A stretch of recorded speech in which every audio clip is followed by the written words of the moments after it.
quisiera agradecer nuevamente al profesor Ramírez que me ha invitado tan gentilmente, y también, por cierto, a Cecilia.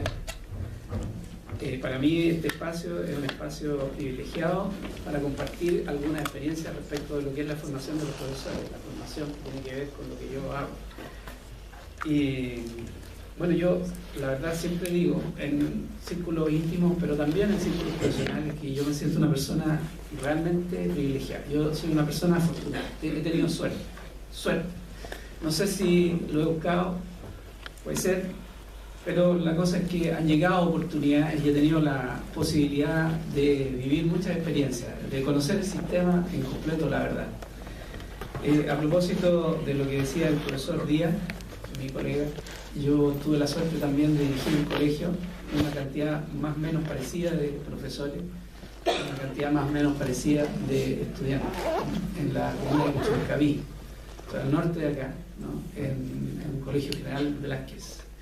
Y por casualidades de la vida, luego de escuchar a Carola le comentaba que había tenido también la suerte de desarrollar un proyecto de prácticamente 5 años con la profesora Jocelyn Oliver a propósito de los temas. Y a propósito de eso también, bueno, me deja conmocionado la exposición del profesor Díaz, porque en realidad retrata lo que es hoy día la educación en nuestro país.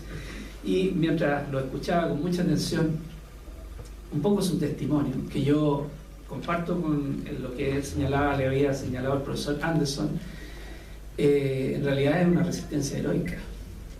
Y la resistencia es una cualidad que tiene la pedagogía crítica.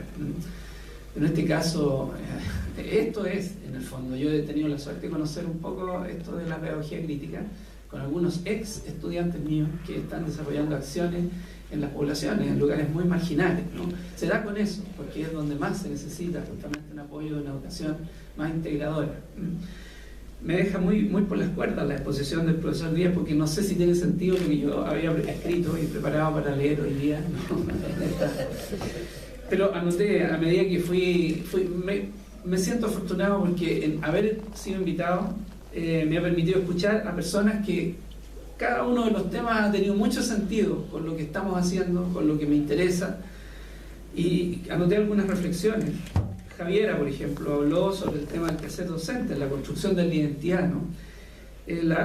Yo creo que la reflexión crítica que ella señalaba, o la reflexión sobre la práctica, de lo que tanto se ha hablado, desde el primer libro de John hacia adelante, pero hay evidencia que no fue John, ¿no? Sino John Dewey el que planteó esta cuestión de la reflexividad, las comunidades de aprendizaje, en el fondo en un concepto de educación democrática, como el que plantea John Dewey.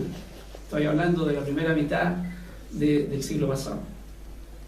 Pero yo pienso que el pensar la reflexión crítica, en el fondo, la reflexión, es un pensar comprometido, ¿no? Con el quehacer, si no, no tiene sentido. No es un pensar banal, no es como quien dice el libro que nos sirve, el libro que se escribe por escribir no tiene sentido, el libro que se compromete y que propone es el libro que sirve, ¿no? Aquí el pensar, la reflexión crítica tiene que ver con eso, con un pensar comprometido, ¿no? Comprometido con el contexto, con la realidad, que hoy día es tan potente y tan fundamental, no solo en términos cognitivos, sino en términos sociales, en términos culturales, ¿no? Donde hubo un espacio de sustantivo el lenguaje.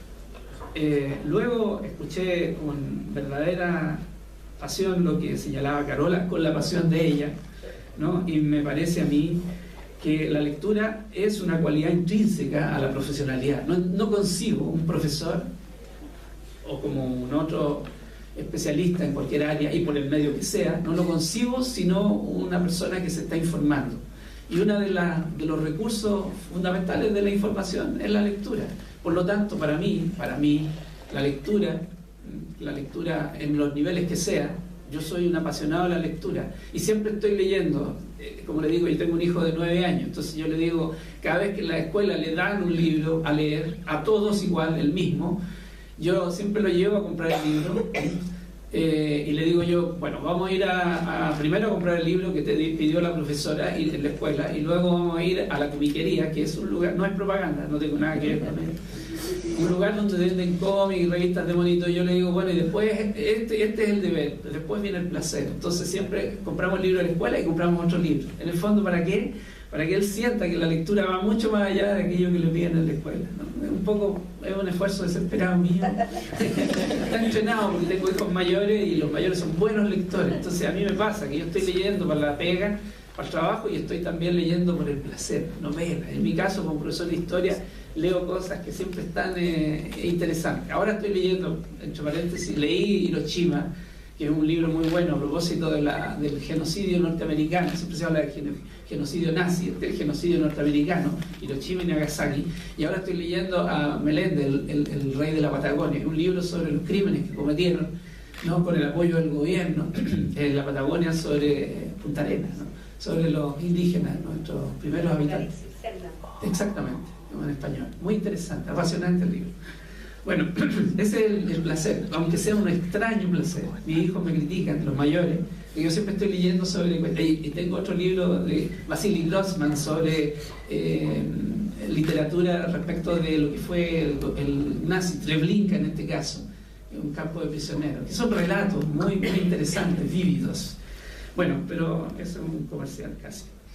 Y luego escuché a Cecilia. Bueno, la aproximación es una aproximación que compartimos. Yo creo mucho en que la representación representa, da cuenta de lo que nosotros pensamos. Cuando uno le pregunta a las personas con una cosa tan sencilla como una palabra, ¿qué es para ti tal? Esa persona explota en conceptos y en palabras que contienen en el fondo los significados que tienen, ¿no?, que comprenden toda su vida personal, sus experiencias, pero también sus conocimientos. Es muy interesante, yo comparto contigo eso. Y claro, tú llegas, ¿cierto?, a lo que es una discusión tan profunda en la pedagogía como es la disciplina y la enseñanza de la disciplina. En el fondo, la transposición, como elaboran ese concepto desde la pedagogía francesa, ¿no? Bueno, pero ahí hay una discusión muy interesante. Uno, claro, llega a la historia como yo llegué a la historia, por una cuestión de afán disciplinar, porque me gusta, me apasiona. Y Carola, tú hablabas de que el canastito que te mandaba a buscar los libros de la profesora. Bueno, yo llegué por mi viejo, que era el que leía más. Entonces yo notaba un adulto significativo, esto es pedagogía pura, un adulto significativo que lea. Bueno, uno entiende que, pucha, si él lee, ¿cómo no va a ser importante? Es valioso. Entonces uno copia al adulto significativo. Nosotros, los profesores, somos ante nuestros alumnos adultos significativos, por lo cual nuestro ejemplo es mucho más potente que lo que decimos. O sea, el que hacemos, el cómo nos vemos ante ellos, es mucho más valioso, más profundo, tiene más efecto sobre ellos que lo que nosotros hacemos. Yo tuve la suerte de conocer a Gabriel Castillo, Premio Nacional de Educación de hace algunos años. Yo tuve un curso que se llamaba, bueno, estoy hablando de los años 90, La identidad en la escuela. Él es profesor de castellano, ya está retiradísimo, pero él siempre decía, nosotros tenemos que darle a los niños lo mejor. Entonces yo buscaba las mejores lecturas para mis alumnos allá en Puchuncaví. Bueno, ahí está el tema de la lectura nuevamente y el tema del ejemplo, ¿no? Y el tema esto de enseñar la disciplina. Bueno, y lo que habló mi colega Mario, aparte de hacerle un humilde homenaje a la valentía de oponerse a esto del CIMSE. Claro, recordé el PER. Yo partí el año 81, he cumplido 33 años de docencia. Claro, recuerdo el CIMSE, el primer CIMSE, no era malo, nosotros lo usábamos, era un referente, mal que mal hizo una prueba que, claro, compara, estandariza, pero servía en cierta medida para tener alguna idea de cómo estábamos en algunos aspectos sobre los cuales nosotros nos habíamos explorado bien. Leíamos con detención, me acuerdo yo, las preguntas y veíamos que tenían sentido algunas cosas, tratamos de cambiar. El proyecto de la Josette Jolivet armoniza con nuestros análisis sobre la cosa verbal del CIMSE de aquel tiempo. Pero poco a poco, y este es el problema, porque la escuela no está aparte de la sociedad, en el fondo la escuela responde esta paranoia que hay, este desenfreno desatado por la evaluación en Chile, ¿cierto? Tiene que ver con cómo estamos en la sociedad también. La sociedad construye la escuela y la escuela se construye, ¿no?, en una cosa bimodal a la sociedad. Claro, el mercado ha sido el criterio, ¿no? Y dentro del mercado, la lógica del mercado lleva a pensar de que las cosas son mercaderías. ¿no? Entonces la educación se ha transformado en mercadería. Y claro, hemos escuchado a presidentes de la República, ni que hablar de las autoridades ministeriales. Yo fui funcionario del ministerio algún tiempo. Claro, entienden la educación como una mercadería, y está claro que las mercaderías, ¿no es cierto?, se venden, y se venden en función de la calidad. Y ahí está el punto. ¿Cómo definimos calidad?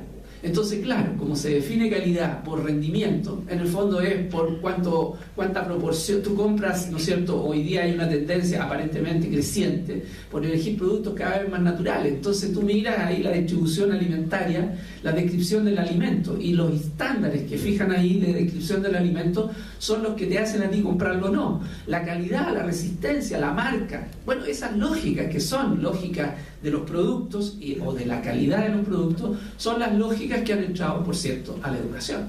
Entonces la educación se ha paralelizado, se ha pareado con las lógicas del mercado y las lógicas de los productos que se venden en el mercado. Entonces tú tienes que se gastan ingentes cantidades de recursos en hacer una propaganda. El marketeo es muy importante, y hay escuelas, hablemos de escuelas mejor, ¿no? Hay escuelas que se venden y que se marketean excesivamente y gastan enormes cantidades de recursos que salen justamente de los padres en promover el producto, y lo promueven en función de ciertos estándares, que es la única manera que se usa en el mercado para comprar los productos. O sea, Pepsi, Cola y Coca-Cola compiten desde muchos años, no solo por lo que contiene, lo que va dentro de la botella, sino por la imagen de la botella, ¿no? Y quienes promueven la botellita, y así salen grandes deportistas, estrellas de cine, etcétera, etcétera, promoviendo la Coca-Cola o la Pepsi-Cola. Bueno, y ahí están en el mercado. Eso es la misma lógica que se ocupa en la educación, lamentablemente. Y eso lleva, como decía un poco siguiendo el discurso del profesor Díaz, eso lleva a la cuestión de la estandarización. La estandarización que comprende procesos de medición, y la medición que se ha concentrado fundamentalmente en utilizar una prueba estandarizada como es el CIMSS. Y créanme, no existe. Yo he revisado y he tenido la suerte de conversar con profesores en este momento, hoy en este instante, ¿no? Voy a almorzar con una profesora canadiense con la cual hemos estado conversando esto de la formación inicial y esto de la estandarización. Están en este momento en huelga en la provincia de Quebec los profesores y los estudiantes, y me decía ella con mucho orgullo, ¿no?, de que varios estudiantes chilenos habían viajado y habían sido invitados a los congresos que han tenido los estudiantes en Canadá, no solo en la provincia de Quebec, sino también en la provincia de Ontario, donde hay manifestaciones de parte de los estudiantes, y en particular estudiantes de pedagogía, que se oponen a los sistemas como el que tenemos nosotros. Los países estos van en contra del sentido de que nosotros vamos. No sé si alguien no hay nada más terrible que ir pero ciego y con toda la fuerza y con toda la energía justo en el sentido contrario en el que se debe de ir. Eso es lo más absurdo que puede suceder, y así vamos pero súper convencidos, y como los caballitos de las victorias villamarinas, ¿no?, de esos carritos que hay en Villa, así, con anteojeras, vamos, pero a todo full y a toda marcha, ¿no? Justo en el sentido contrario que deberíamos ir. Eso es terrible, da como risa. La medición, claro, cierto, como dice el profesor Díaz, nos lleva a anular lo individual, y ahí está lo más delicado y que concierne la educación. Toda la literatura que usted pueda revisar, lo desafío, hágalo, revise toda la literatura en pedagogía, en psicología del aprendizaje. Usted se va a encontrar con que todos los especialistas contemporáneos, modernos, actuales, reconocen la centralidad que tiene la individualidad. El sujeto aprende en un contexto, y eso pone al contexto, y el contexto es, bueno, desde Heidegger para adelante, y con todo lo demás, con esto del aquí y de la ahora, ¿no? Pone, ¿no es cierto?, el contexto como una cuestión central, y ahí, ¿no es cierto?, el contexto es geográfico primero que todo. No son iguales los niños que tiene el profesor Díaz de los niños que había en Puchuncaví, a pesar de que hay cuestiones considerablemente iguales, ¿no? Constato ciertamente al escucharlo a él que las problemáticas que usted enfrenta son las mismas problemáticas que teníamos nosotros allá en Puchuncaví, con la salvedad de que esos niños eran rurales, aunque no todo, una ruralidad relativa, porque había gente de Maitencillo, gente de Zapallar, que vive cánones socioculturales bastante distintos a los niños del interior de la comuna de Puchuncaví, qué sé yo, La Quebrada, La Canela, Nogales, Los Maquis, Pucalán, etc., ¿no? Entonces, la medición lo que hace anula la individualidad, y ahí, ¿no es cierto?, es una cuestión grave, porque la individualidad es la característica más sustantiva que nosotros tenemos en nuestros estudiantes. Entonces, este afán por medir lo que lleva, ¿no es cierto?, es justamente anular algo que es sustantivo y que está permanentemente en la sala. Hablábamos, ¿no es cierto?, al principio, al llegar, yo hablaba cuántas veces uno prepara un material y resulta que hay una pelea, hay una discusión entre los niños y el material se te va a la porra. Uno se gastó en la noche preparándolo, ¿no? Queridos colegas, así sucede, ¿no? Uno hacía la ficha o hacía un paper para que leyeran los cabros o preparaba un material y llegaba el otro día entusiasmado y todo, y había que sucedía algo, lo imprevisto, el contexto, y te anulaba totalmente. A los niños no les gusta leer todo. Yo descubrí, por ejemplo, que los temas de Pedro Urdemales, los cuentos de Pedro Urdemales, eran muy interesantes para mis estudiantes. Entonces a veces no les interesaba leer cosas tan establecidas en la currícula, sino más bien que ellos eligieran. A mí me parece interesante, eso encuentro que es legítimo y obedece a ir por la persona antes que por la estandarización de las personas. Bueno, y en mis cursos de magíster, que todavía sigo haciendo, siempre les pido ahora a mis estudiantes que me den testimonio a partir de lo que son. Yo soy profesor de currículum, entonces, bueno, desde ahí me interesa mucho el tema, porque está muy controversial ahora, el tema de los paradigmas y cómo se han ido fusionando un poco el paradigma práctico con el paradigma crítico, han tomado elementos, cuesta distinguirlo, con el paradigma técnico que es exacerbadamente desarrollado en nuestro país. Entonces eso nos lleva, como decía un poco el profesor Díaz, a cometer aberraciones, pero aberraciones como que arte, educación física, filosofía salgan prácticamente de la currícula, por ahí por agosto, y esas horas sean ocupadas por cuestiones de matemática y castellano. O sea, tú sabes que el currículum admite horas de libre elección. ¿En qué se ocupan esas horas? Se ocupan en CIMSE, se ocupan en el fondo, en matemática y en castellano. Hay escuelas que los niños tienen todos los días castellano y o matemática, todos los días de la semana. Y dime tú, y bueno, sería muy bueno, encuentro yo, que tuvieran todos los días castellano o lenguaje y comunicación, me parece súper. Pero lo que pasa es que todas esas horas no están destinadas al desarrollo de la lectura o de la escritura, están destinadas al desarrollo de pruebas, a la preparación, al entrenamiento. Yo he dicho en situaciones extremas que a mí me parece que si la escuela, así como la escuela, el liceo técnico, ha optado por no aceptar el CIMSE, yo creo que si la escuela, como comunidad, decide aceptarlo, entonces dejen de hacer clases de historia, de ciencias naturales, o de arte o de educación física, dejen todo lo que no sea ni castellano ni matemáticas aparte y déjenlo por ahí por agosto y ya está bien, y dedíquense pero férreamente a entrenar a los niños. Yo estoy seguro que con un buen entrenamiento, fui profesor de un preuniversitario, conozco la materia. En los preuniversitarios lo que se hace es entrenar. Yo tuve la suerte, vuelvo a la suerte, que fue la idea del comienzo, que yo justo me dieron un curso de gente en una hora vespertina, que eran solamente gente que ya eran adultos o que venían de otras carreras, por lo cual les fue bien en la prueba de ciencias sociales, que fue mi primera especialidad. Eso me puso en la fama, porque resulta que al año siguiente, como le había ido bien a mis estudiantes, todos querían matricularse conmigo.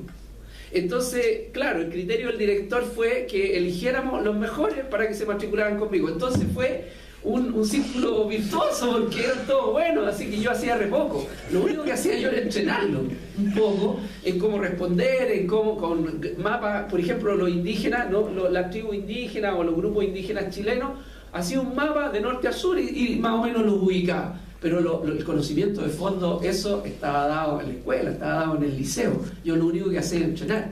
Entonces, uno puede entrenar. ¿Sabe usted que la Universidad Católica, la Pontificia Universidad Católica de Chile, vende manuales, ¿no es cierto?, facsímiles para el CIMSE?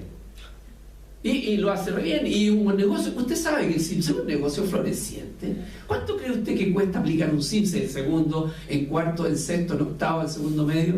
Cuesta mucho, vale mucho. Si uno lo mira, ¿no?, está escrito y está estudiado. Si uno mira lo que vale un CIMSE en los cánones que se aplica, no es muestral, es censal. ¿Qué significa eso? Que nadie se escapa. Y te llega la cartita. A mí me llegó el otro día la cartita, ¿no es cierto?, en donde decía: Mi hijo me contó algo que me devanó el corazón. La profesora le dijo que iban a mandarle a la casa un sobre con una encuesta.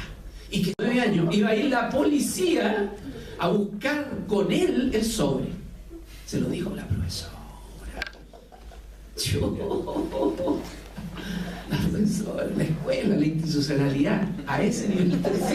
Y que no fuera a faltar, porque mi hijo lee tres líneas más, que está en el grupo de los que leen 3 líneas más que los otros. Entonces está la preocupación por la profesora.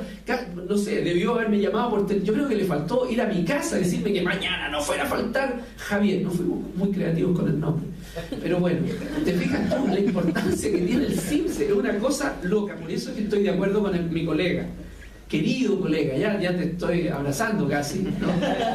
Las aberraciones que tú dices, claro que sí, pues son ciertas, son aberraciones, verdaderas aberraciones. Y quiero terminar, ya que voy a leer esto, si no tiene mucho sentido. En otro momento a lo mejor me pueden invitar, podemos discutir un poquito más, porque ya el tema está mucho más candente, se fue a la raíz de las cosas, a la esencia de las cosas. La bipolaridad. Yo comparto contigo el concepto. Es bipolaridad en la política pública. No podemos ser más bipolar, no podemos ser más locos. ¿Sabes tú que la educación es un ítem dentro de un presupuesto? ¿Dónde se ha visto que la educación sea un ítem dentro de un presupuesto nacional cuando en los países desarrollados o en los países que son referentes nuestros, la educación es una cuestión de Estado, no se mueve, porque es una cuestión consagrada en el Estado? Es como que el Estado de Finlandia se declara democrático, se declara respetuoso de la diferencia. Es una cuestión de Estado, eso no lo mueve nadie. Y para que se mueva tienen que estar prácticamente el país completo. Y si no es el Senado, es un referéndum nacional. Se le pregunta a todos si estarían de acuerdo de pasar, como nosotros, la educación de una cuestión de Estado a una cuestión de gobierno. Nosotros la tenemos una cuestión de gobierno y ya ni siquiera de gobierno, porque es una cuestión de un ítem dentro del presupuesto. Así es la educación en Chile. Y esa es una cuestión de bipolaridad. O sea, el otro día en un curso de magíster, un joven profesor me decía, profesor, ¿y tendrás, después que yo hice un poco menos que una filípica respecto de la reflexividad y toda esa cuestión, y la necesidad de que la reflexividad sea un compromiso crítico de cambio a partir del contexto? Me dijo, ¿y usted cree que tiene mucho sentido que seamos críticos? Yo trabajo en un liceo público. En el liceo público ser crítico es peligroso, profesor. No hay espacio para ser crítico. Y yo dije, ¿qué sentido tiene en realidad? Y eso es propio de la bipolaridad, porque como se dijo muy bien, tú lo dijiste, Carola, me parece, en el marco para la buena educación, el cuarto elemento, no sé si fuiste tú o fue Javier, pero el caso es que se mencionó en el marco para la buena enseñanza, ¿no es cierto?, aparece la reflexividad como un criterio importante, evaluable, como un momento de retroalimentación del sistema. Pero es posible hacer reflexividad cuando no hay espacio, no hay tiempo, cuando las circunstancias sociales hacen que los profesores estén permanentemente manejando, o sea, desarrollan destrezas docentes y desarrollan destrezas de conducción, porque van rápidamente de un lugar a otro arreglando la vida, arreglando el auto por lo menos. ¿Te fijas? Es complejo y eso yo me quedaría con esa idea.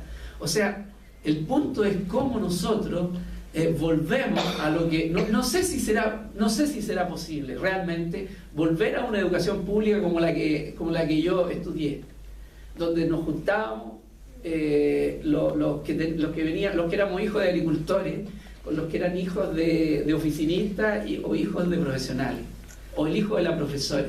Yo no sé si el hijo de la profesora va a ser compañero de mis alumnos, o digo bien, si la profesora va a tener a su hijo en la misma escuela donde trabaja, ¿no?